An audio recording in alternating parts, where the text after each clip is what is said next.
आप सभी का स्वागत है मेरी आज की इस वीडियो में, जो कि होने वाली है जिम कॉर्बेट की कुछ इम्पॉर्टेंट टूरिस्ट डेस्टिनेशंस की, जिनमें शामिल है गिरजा देवी टेम्पल, जंगल सफारी मतलब कि टाइगर सफारी, और यहाँ का कॉर्बेट फॉल जो एक हिडन चार्म भी है। क्योंकि जिम कॉर्बेट जिसके लिए बहुत ज़्यादा फेमस है, जिम कॉर्बेट का नाम आती है सबसे पहले हमारे माइंड में आती है टाइगर सफारी, और यहाँ वही जंगल है जहाँ कॉर्बेट ने अपने वक्त में मैन ईटर टाइगर्स का सामना किया था और जहाँ आज भी नेचर अपने असली रूप में जिंदा है। Jim Corbett national park Bharat का सबसे पहला नेशनल पार्क और वाइल्ड लाइफ लवर्स के लिए एक ड्रीम डेस्टिनेशन और फाटो जोन। कहते हैं यहाँ जंगल ज्यादा घना है और वाइल्ड लाइफ थोड़ी अनप्रेडिक्टेबल है। चलिए यहाँ से हम चल रहे हैं फाटो इको टूरिज्म जोन की तरफ, जो यहाँ से लगभग 25 से 30 किलोमीटर है। ये जोन 2022 में टूरिस्टों के लिए ओपन किया गया था और ये काफी अनटच्ड और रॉ फील देता है। कॉर्बेट 500 स्क्वायर किलोमीटर से भी ज्यादा एरिया में फैला हुआ है, जिसमें 5 मेन सफारी जोन्स हैं: बिजरानी, ढिकाला, झिरना, डेला और दुर्गा देवी। और जैसे मैंने आपको बताया था एक रिसेंटली जोन भी ऐड हुआ है जो 2022 में ऐड हुआ है, फाटो जोन। तो इसी के साथ जिम कॉर्बेट में अभी मेन 6 जोन बन गए हैं जहाँ सफारी होती है। हर जोन का अपना अलग इकोसिस्टम और एनिमल स्पॉटिंग का चांस होता है। ये एक ऐसा नेशनल पार्क है जो सिर्फ भारत का ही नहीं बल्कि एशिया का भी सबसे पुराना नेशनल पार्क माना जाता है। अगर आप जिम कॉर्बेट आने का प्लान बना रहे हैं तो अक्टूबर से जून का टाइम बेस्ट होता है। सफारी बुकिंग आपको पहले से ही ऑनलाइन करनी पड़ती है। और हाँ, फॉरेस्ट रूल्स का स्ट्रिक्टली पालन करें, ना आवाज करें, ना कचरा छोड़कर जाएं। लेकिन ये याद रखें, टाइगर देखना 100% गारंटेड नहीं होता। ये उनका घर है, हम सिर्फ मेहमान। यहाँ का एंट्री सिस्टम बिल्कुल ऑफिशियल है। फॉरेस्ट परमिट, गाइड और रजिस्टर्ड जीप लेना मैंडेटरी है। यहाँ जीप सफारी फॉरेस्ट डिपार्टमेंट के थ्रू बुक होती है। फाटो ऑफिशियली लिस्टेड है कॉर्बेट टाइगर रिजर्व के फॉरेस्ट डिपार्टमेंट पोर्टल्स पर भी। फाटो जोन का टोटल एरिया करीब 18 किलोमीटर सफारी ट्रेल कवर करता है। फाटो जोन में रोजाना सिर्फ लिमिटेड जीपों की एंट्री मिलती है, इसलिए अगर आप भी यहाँ सफारी करना चाहें तो पहले से ऑनलाइन बुकिंग जरूर करें। लिमिटेड एंट्री होने की वजह से क्राउड कम होता है और वाइल्ड लाइफ एक्सपीरियंस बेटर होता है। इसके अगर हमें वॉशरूम वगैरह यूज करना है तो एंट्रेंस गेट पर हम यूज कर सकते हैं अभी। और अगर जब आप भी आ रहे हैं तो अपने साथ आप एक आईडी सबका कैरी करना ना भूलें, यहाँ पर आईडी भी चेक होती है। अभी मैं आ गई हूँ जहाँ से हमारी सवारी स्टार्ट हो रही है, इको टूरिज्म जोन फाटो के, जहाँ से हमें परमिट वगैरह मिल रहा है। यहाँ से परमिट वगैरह लेके फिर हम अंदर चल रहे हैं और सामने यहाँ का गेट है। पास होने के बाद जो हमारे गाइड होते हैं वो हमसे मिलते हैं। अगर आप अभी भी वॉशरूम जाना चाहें तो आप यहाँ से भी जा सकते हैं, क्योंकि आगे हमें जीप से उतरना अलाउड नहीं होता तो हम कहीं रुक नहीं सकते। तो इस फाटो जोन के एरिया की बात करें तो जोन का जो एरिया है ना 25 स्क्वायर किलोमीटर का है, और इसमें हमारा जो ट्रैक है 18 से लेकर 20 किलोमीटर का ट्रैक है आना जाना टोटल। वाइल्ड लाइफ में बात करें तो वाइल्ड लाइफ में यहाँ पे टॉप प्रीडेटर में टाइगर है यहाँ पे, क्योंकि लायन जो है ना केवल ऑल इंडिया में गुजरात में गिर के फॉरेस्ट में मिलता है नेचुरल हैबिटेट में। तो यहाँ पर टाइगर है, leopard, jungle cat, leopard cat, 3 type के यहाँ पर डियर हैं: बार्किंग डियर, सांबर डियर और स्पॉटेड डियर। और जो सांबर डियर है एशिया का लार्जेस्ट डियर भी होता है और टाइगर का फेवरेट फूड भी है, क्योंकि जो सांबर है ना साइज में काफ़ी बड़ा है, तो एक तरीके से इजी प्रे होता है प्रीडेटर के लिए। इसके अलावा एनिमल में बात करें तो यहाँ पर एलिफेंट है, वाइल्ड बोर, बेयर, पर्क्यूपाइन, मंकी, लंगूर, ब्लू बुल, जैकल। और कुछ रूल्स हैं हमारे जंगल के जो आपको फॉलो करते हुए चलने हैं। गाड़ी से उतरना अलाउ नहीं है कहीं पे भी, क्योंकि सेफ्टी को ध्यान में रखा गया है। स्मोकिंग जंगल में अलाउ नहीं है। गार्बेज रैपर वगैरह गाड़ी से बाहर नहीं फेंकना है। और किसी भी एनिमल को देखने के बाद साउट नहीं करना है, क्योंकि एनिमल जो है हमारी आवाज़ से डिस्टर्ब भी होते हैं और जो बड़े एनिमल्स हैं इरिटेट भी होते हैं। इसलिए ना फ़ोन वगैरह भी सेफ्टी से रखिए। जंगल में नेटवर्क नहीं है, पॉकेट से गिर गया तो मिलना मुश्किल हो जाता है ना काफ़ी।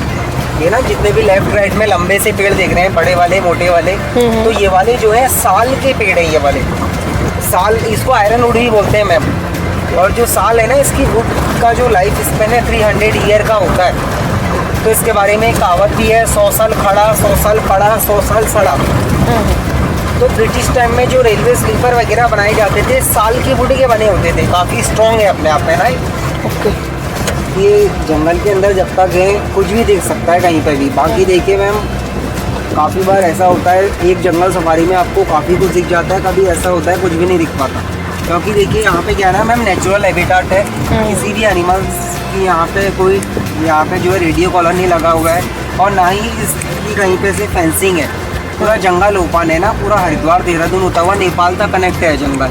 और बाकी जो हमारा लास्ट पॉइंट है उससे आगे जाके यूपी भी लग जाता है, यूपी से भी कनेक्ट है।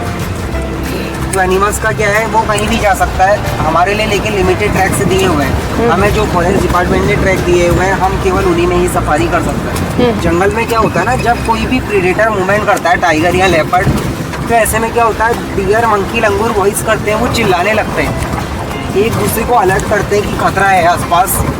तो इसमें जो सबसे ज़्यादा श्योर अलार्म कॉल होती है वो मंकी, लंगूर और सांबर डियर की होती है। जब ये वॉइस करेंगी तो उसी से हमको ही पता लग पाएगा कि मूवमेंट उसका कहाँ पर हो रहा है, क्योंकि हमारे लिए भी जंगल जो है हमेशा नया होता है। वैसे फांटो जोन में बात करें तो यहाँ पे 5-6 टाइगर हैं जिनकी साइटिंग होती है, जहाँ पे सफारी कर रहे हैं ना। और इनमें भी केवल उन्हीं की काउंटिंग करते हैं जो टाइगर एडल्ट होते हैं, कब्स की काउंटिंग नहीं करते। क्योंकि रीज़न होता है इसका भी, मेल टाइगर क्या करता है ना, मेल कब्स को मार भी देता है, खुद के बच्चे को। हाँ मैम, क्योंकि टाइगर का क्या होता है ना, अपना एरिया होता है, टेरिटरी होती है। तो जब उसके एरिया में कोई डिफरेंट मेल टाइगर आ जाएगा तो ऐसे में उनके बीच में फाइट हो जाती है, और फाइट के दौरान टाइगर इंजर्ड भी हो जाता है। कभी कभी ऐसा भी हो जाता है कि टाइगर की डेथ भी हो जाती है, क्योंकि टाइगर जो है सॉलिटरी बिहेवियर है, अकेले में रहना ही पसंद करता है ना, लायन की तरह बिहेव नहीं है उसका प्राइड वाला। कल इवनिंग के टाइम पे तो कम से कम 25-30 हाथी देखे थे। तो मैं देखी मैम, जब तक सनलाइट ज़्यादा नहीं हुई है तब तक अच्छा मूवमेंट रहता है। जैसे सनलाइट बढ़ते जाएगी ना, धूप निकलती जाएगी, तो ऐसे में क्या होता है, फिर गर्मी बढ़ने के साथ साथ एनिमल भी अंदर डांस में चला जाता है। मेनली दिखने का जो अच्छा माना जाता है अर्ली मॉर्निंग, जब तक सनलाइट ज़्यादा नहीं है, और लेट इवनिंग अच्छा रहता है। आगे वाइल्ड बोर है, जंगली सुअर, ये भी काफ़ी डेंजरस होते हैं। ये मिल के जो है टाइगर को भी खदेड़ देते हैं। इसमें जो मेल होता है उसके टस्क होते हैं बाहर की तरफ ना। बाकी ना मिट्टी के टीले से आप जो देख रहे हैं ना जगह जगह पे, ये टर्माइट है, दीमक की बाम्बी बोलते हैं इसे। और जंगल में जितना ज़्यादा दीमक की बाम्बी होगी, जंगल उतना ही हेल्दी माना जाता है। और जो टर्माइट है इसको बर्ड्स खाती है, रेप्टाइल्स, मंकी और बेयर का फेवरेट फूड भी होता है। आलू है यहाँ पे, लेकिन बहुत रेयर है। ब्राउन वाला है कि ब्लैक वाला? मैम यहाँ पे जो है 2 टाइप्स के बेयर होते हैं, स्लॉथ बेयर और ब्लैक बेयर। लेकिन जो ज़्यादा दिखता है वो स्लॉथ बेयर ही दिखता है, क्योंकि ब्लैक बेयर वो जो है ना ज़्यादातर हिली एरियाज़ में रहना पसंद करता है। ये ना जो ब्लैक वाले ट्रीज देख रहे हैं ना यहाँ पे, तो ये वाले जो है ये तेंदू के पेड़ हैं। तेंदू जो होता है ना मैम, इसके लीफ की बीड़ी बनाते हैं। ये फिलहाल इस एरिया में अभी एक मेल टाइगर भी मूवमेंट कर रहा है आजकल। जंगली मुर्गा है, देखिए कितना सुंदर है, 7 कलर होते हैं। ये मेल है मैम। ओके। फीमेल में वही जो इसके कलगी सी है वो नहीं होगी? फीमेल का मैम कलर डल होता है, उसमें ऐसे कलर नहीं होंगे। ओके, बदसूरत होती है। हाँ, वाइल्ड लाइफ में आप पीकॉक की हैंड में देख लीजिए, डियर्स में जिसके एंटीलर्स होंगे वो मेल वाला बहुत खूबसूरत होता है। वाइल्ड लाइफ में मेल को जो है बहुत ज़्यादा खूबसूरत बनाया है नेचर में, क्योंकि मैम इसका रीज़न भी है, क्योंकि फीमेल को क्या है ना, अपने जो है मतलब कुछ भी है उसमें बच्चों को सर्वाइव कराना पड़ता है ना। डियर है आप, स्पॉटेड डियर। यहाँ तो सांप वगैरह भी होते होंगे ना? हाँ, स्नेक्स भी होता है मैम यहाँ पे। Python, cobra, king cobra, red snake, Russell's viper, pit viper, spectacled cobra काफ़ी हैं। स्नेक्स वगैरह अब जैसे गर्मी हो रही है तो निकलते हैं, लेकिन ज़्यादातर मैम बरसात में निकलते हैं। बारिश में क्या होता है ना, होल्स वगैरह में पानी चला जाता है, हाँ, तो बाहर में हीट होती है बहुत, तब बाहर निकलता है। ये मोशन सेंसर वाले कैमरा है मैम, ऐसा नहीं होता है ऐसे दिल्ली का, मतलब इसमें चिप सिस्टम होता है। ओके। कोई भी आसपास से मंगेगा एकदम कैप्चर कर लेंगे। कॉमन मार्बल ना लेफ्ट में गवर्नमेंट के गेस्ट हाउस बने हैं, नाइट स्टे वगैरह भी होता है जंगल में ना यहाँ पे। ओके, इस साइड? हाँ, ग्रेट है जो पूरे वाइट है ना, ये ग्रेट बोलते हैं उसे। और बाकी जो इधर साइड में जिसकी लंबी सी बीक है ना येलो कलर की, उसका नाम है पेंटेड स्टॉर्क। इसके साथ ही अभी हम कैंटीन वाली साइड चल रहे हैं, और भी वो जो शेड सी बनी हुई दिखाई दे रही है वो कैंटीन वाला एरिया है। अभी हम कैंटीन पे रुके और यहाँ पे थोड़ी सी पेट पूजा करके फिर चलेंगे। यहाँ पे अंदर भी सिटिंग एरिया है और बाहर वाली साइड पे कुछ सिटिंग एरिया है, तो हम इजीली यहाँ पर आके बैठ के खा पी सकते हैं। इसके 6:30 से 5 बजे तक की टाइम।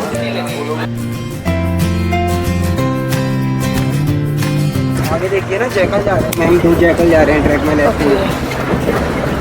ये भी जंगली होते हैं क्या? हाँ मैम, ये मिलके डियर को भी मार लेते हैं, डियर के बच्चे को। इसके वेंजर होते हैं ना, जैसे बचा कुचा मांस वगैरह खाते हैं। मॉनिटर लिजर्ड, ये हमें देख के भाग नहीं गई? नहीं मैम, ऐसे भागता नहीं है, वो थोड़ा गाड़ी के वाइब्रेशन से कर लेता है। जख्मी कर देती है ये? मैम अपनी पूंछ से अटैक करती है, टेल से ना। पूंछ में होता है जो भी होता है। और इसकी जकड़ बहुत तेज होती है। पहले पुराने टाइम पे लोग ना, राजा महाराजा लोग किलों पे चढ़ने के लिए इसका यूज किया करते थे। इस पे रस्सी वगैरह बांधी और ऊपर फेंका। बहुत अच्छी जकड़ होती है इसकी। लगती है पूरा पेड़ इन्हीं से भरा पड़ा है।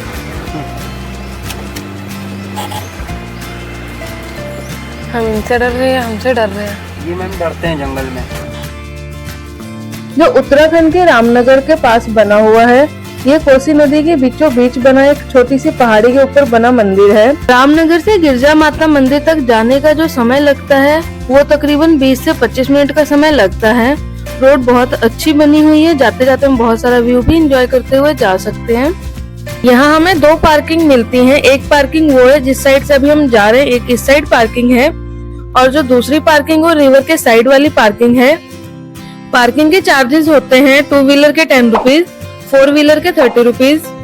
यहाँ से हमें पार्किंग स्लिप वगैरह मिलती है। अगर हम मेन रोड वाली साइड से आते हैं तो हम इसी रास्ते से जाएंगे। यहाँ से हम हर व्हीकल से जा सकते हैं, गाड़ी से भी जा सकते हैं, 2 व्हीलर से भी जा सकते हैं, ऑटो वगैरह से भी जा सकते हैं। यहाँ पर हम अपने ग्रुप के साथ भी आ सकते हैं, जैसे बसेस वगैरह से भी हम आते हैं प्राइवेट से, तो उससे भी आ सकते हैं हम। यहाँ पर हमें ऑटो वगैरह भी इजिली मिल जाते हैं आने और जाने के लिए। और अगर आप भी अपने पर्सनल व्हीकल से आ रहे हैं या फिर रेंटेड व्हीकल से आ रहे हैं तो भी आपको चिंता करने की कोई जरूरत नहीं है। यहाँ पर इजिली हमें पार्किंग मिल जाती है। बहुत बड़ी पार्किंग है और ये जगह सेफ भी है पार्किंग लगाने के लिए। ये जस्ट मंदिर के साइड पे ही है। यहाँ से मंदिर जाने के लिए हमें 2 से 4 मिनट की वॉक करनी पड़ती है। पार्किंग से दूसरी पार्किंग का भी रास्ता है, जो मैंने आपको बताया था कि लेक के साइड वाला, वो सामने से ही उसका रास्ता है, उधर से हम आते हैं। अगर हम नदी के साइड वाली साइड पार्किंग लगाते हैं तो सामने से हम आते हैं। मंदिर के लिए हम पार्किंग वाली साइड से भी जा सकते हैं, इस साइड से भी रास्ता है तो हम यहाँ से भी जा सकते हैं, बजाय कि जहाँ से पार्किंग के लिए हम अंदर आए थे वहाँ से जाएं हम। और ये जो आपको सामने लोग आते हुए दिखाई दे रहे हैं, दूसरी पार्किंग वाली साइड का रास्ता है, ये उस साइड से रास्ता। अगर हम रिवर साइड पार्किंग लगाते हैं तो हम यहाँ से आते हैं। जब हम पार्किंग वाली साइड से मंदिर वाली साइड जाने के लिए आते हैं तो रास्ते में हमें दोनों साइड यहाँ पे बहुत सारी शॉप्स मिलती हैं, जो कि बहुत ज्यादा सजावट से लगाई गई हैं शॉप्स यहाँ पर। और इन शॉप से हम बहुत कुछ ले सकते हैं, प्रसाद भी हमें मिल जाएगा, हम प्रसाद भी ले सकते हैं। जी फ्रेंड्स, तो अभी हम आ गए गिरजा माता के एंट्रेंस से आगे और अभी हम चल रहे हैं सीधा जाके एक छोटा सा ब्रिज है जो कि हमें क्रॉस करके हम पहुंचते हैं गिरजा माता मंदिर वाली साइड। छोटा सा ब्रिज है बट बहुत प्यारा है और यहाँ से जो व्यू आता है वो बहुत ही ज्यादा प्यारा है। जैसे यहाँ से हम ये नीचे देख सकते हैं, बहुत ही ज्यादा अच्छा व्यू आ रहा है। इस ब्रिज के नीचे से ठंडा ठंडा पानी बह रहा है और ऊपर से हल्की हल्की हवा आ रही है। एकदम मैजिकल फील होता है यहाँ, जहाँ की हमें नेचर, शांति और भक्ति सब कुछ एक साथ ही मिलती है। ब्रिज पार करते ही हम दूसरी साइड पहुँच जाते हैं रिवर के। गिरजा माता को पार्वती माता का रूप माना जाता है। गिरजा का मतलब होता है जो गिरी यानी पहाड़ों से जन्मी हो। और ये मंदिर है जो कि कोसी नदी के बीचों बीच में बना हुआ है। यहाँ पे हमें बहुत सारे स्टॉल्स मिल जाएंगे जहाँ से हम प्रसाद ले सकते हैं। और नॉर्मली यहाँ पे हम शूज वगैरह यहाँ पे भी उतार के जा सकते हैं। जैसे हम किसी शॉप से प्रसाद ले रहे हैं तो वहाँ पे भी हम जूते वगैरह उतार के जा सकते हैं।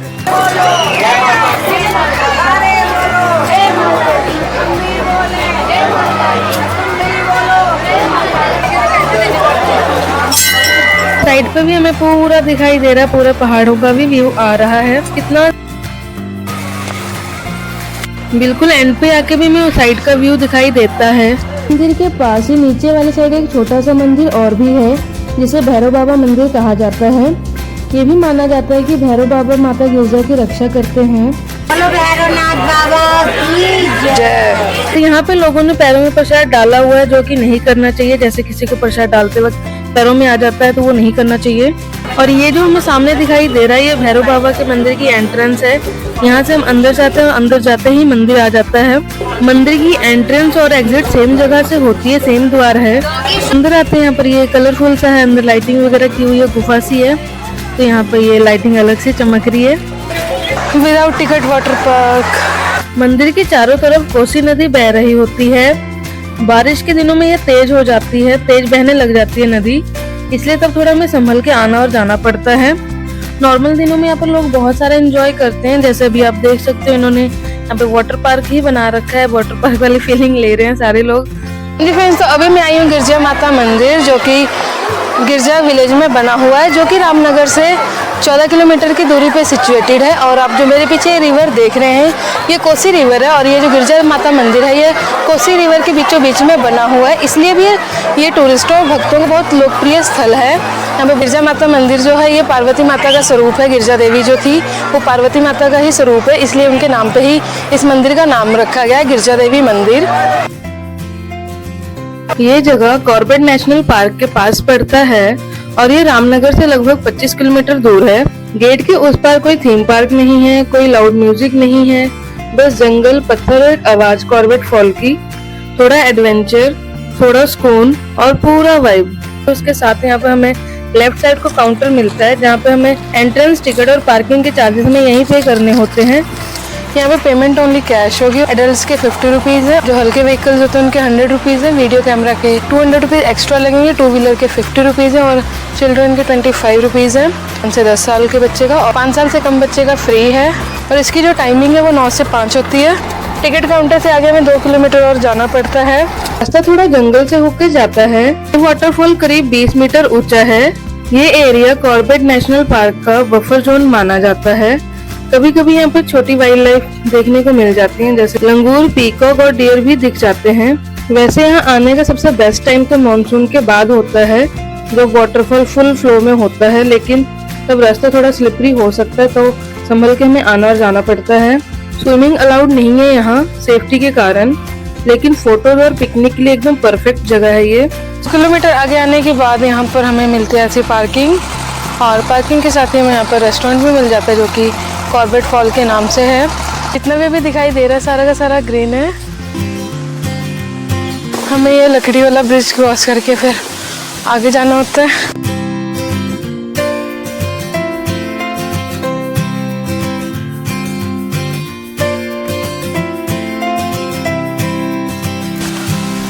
और ब्रिज क्रॉस करके आगे यहाँ पर एडवेंचर पार्क लेफ्ट साइड है, और जो बाकी फॉल वगैरह है वो राइट साइड है। तो अभी मैं राइट साइड चल रही हूँ। इसके साथ ही अभी मैं सेकंड ब्रिज के पास आ गई हूँ। सेकंड ब्रिज के पास आगे जाके यहाँ पर 2-3 अलग अलग स्विमिंग पूल जैसा एरिया बनाया हुआ है, जहाँ के हम इंजॉय कर सकते हैं। जैसे अभी आप देख भी रहे हैं बहुत सारे लोग यहाँ पे इंजॉय कर रहे हैं, तो हम भी इंजॉय कर सकते हैं। पर अभी हम इससे पहले आगे चल रहे हैं सेकंड ब्रिज से।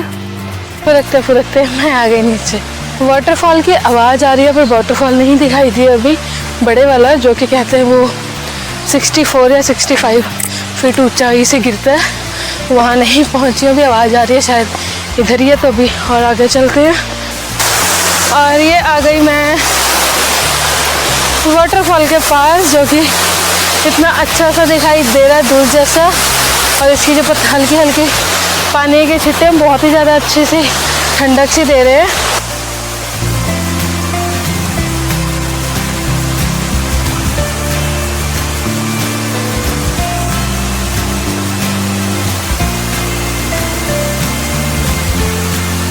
मैं किसी वॉलपेपर के बीच में आ गई हूँ, मुझे ऐसा लग रहा है। और उसके साथ ही साइड पे हम पूल वाला एरिया देख सकते हैं, जो मैंने आपको पहले दिखाया था। इधर भी जाके हम एंजॉय कर सकते हैं। उसके मेरे चैनल पे फुल वीडियो भी, अगर आपने वो नहीं देखी तो आप मेरे चैनल पे जाके देख सकते हैं। और आपको ये वीडियो कैसी लगी मुझे कमेंट्स में ज़रूर बताना। और तो जब भी आप जिम कॉर्बेट वगैरह का प्लान बनाएं तो आप ये वाली सारी चीज़ें अपनी लिस्ट में ऐड कर सकते हैं। Jim Corbett safari, Corbett fall और माता गिरजा देवी मस्ट विजिट प्लेसेस हैं।